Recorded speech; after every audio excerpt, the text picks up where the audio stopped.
بہادر میں عشرہ مجالس کا سلسلہ جو 29 صفر سے شروع ہوا تھا آج اس کی آخری تقریر ہوگی۔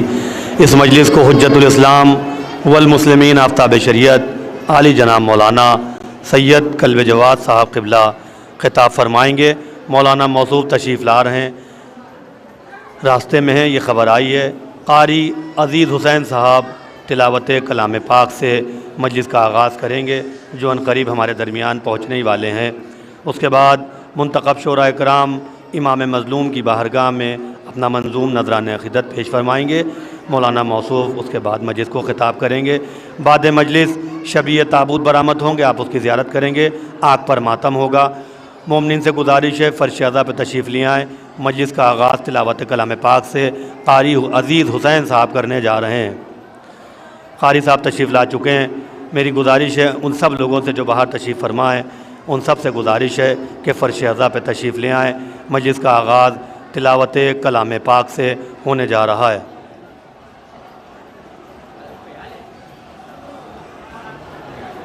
یا علم پہ کہاں ڈل پائے گا، یا علم پہ کہاں ڈل پائے گا۔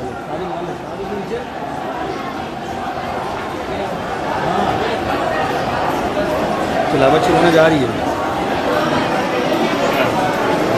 تلاوت شروع ہونے جا رہی ہے۔ میں گزارش گزار ہوں قاری عزیز حسین صاحب کی خدمت میں کہ وہ آئیں اور مجلس کا آغاز تلاوت کلام پاک سے کریں۔ آپ حضرات سے گزارش ہے بلندتر نعرہ صلوات ارشاد فرمائیں اور محمد وآل محمد صلوات۔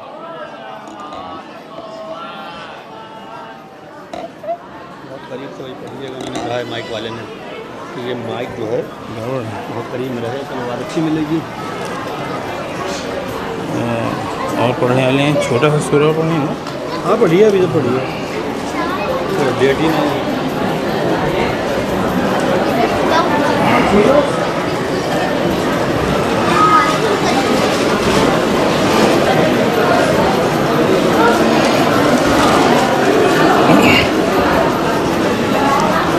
السلام علیکم۔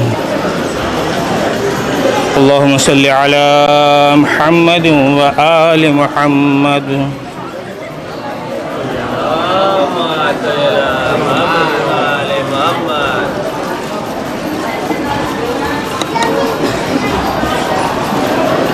ٹھیک ہے مائک جو ہے اس کا بولتا ہے ٹھیک ہے۔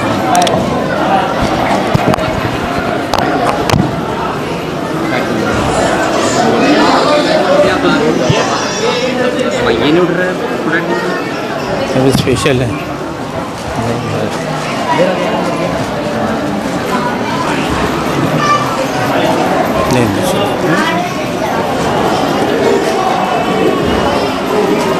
اللہم صلی علی محمد و آل محمد۔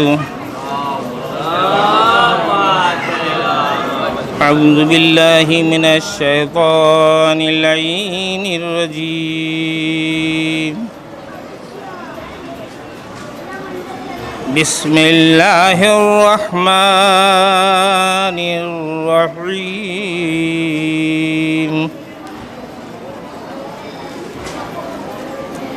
لا اقسم بهذا البلد وأنت حل بهذا البلد ووالد وما ولد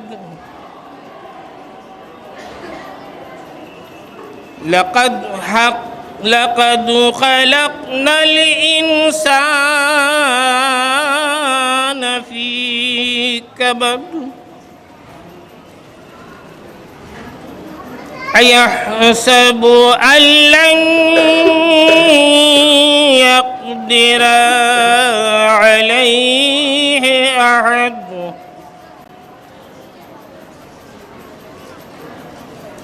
يقول أهلكت مالا أبدا أيحسب أن لن يره أحد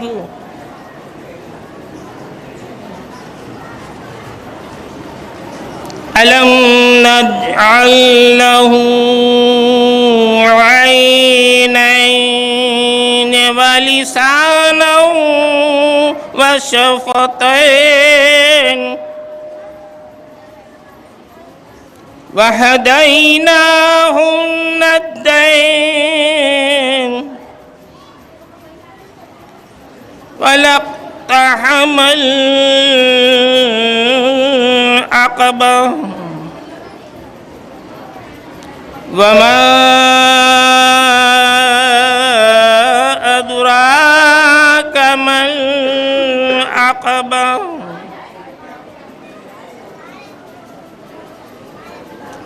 فك رقبة أو إطعام في يوم ذي مسغبة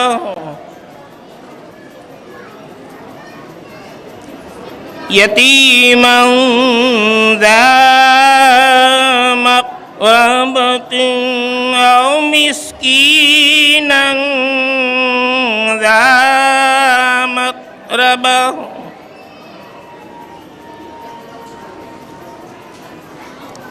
ثم كان من الذين آمنوا وتواصوا بالصبر وتواصوا بالمرحمة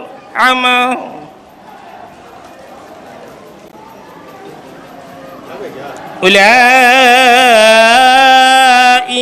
أصحاب الميمنة والذين كفروا بآياتنا هم أصحاب المشأمة عليهم نار مؤصدة صدق الله العلي العظيم وصدق رسوله النبي الكريم والحمد لله رب العالمين اللهم صل على محمد وآل محمد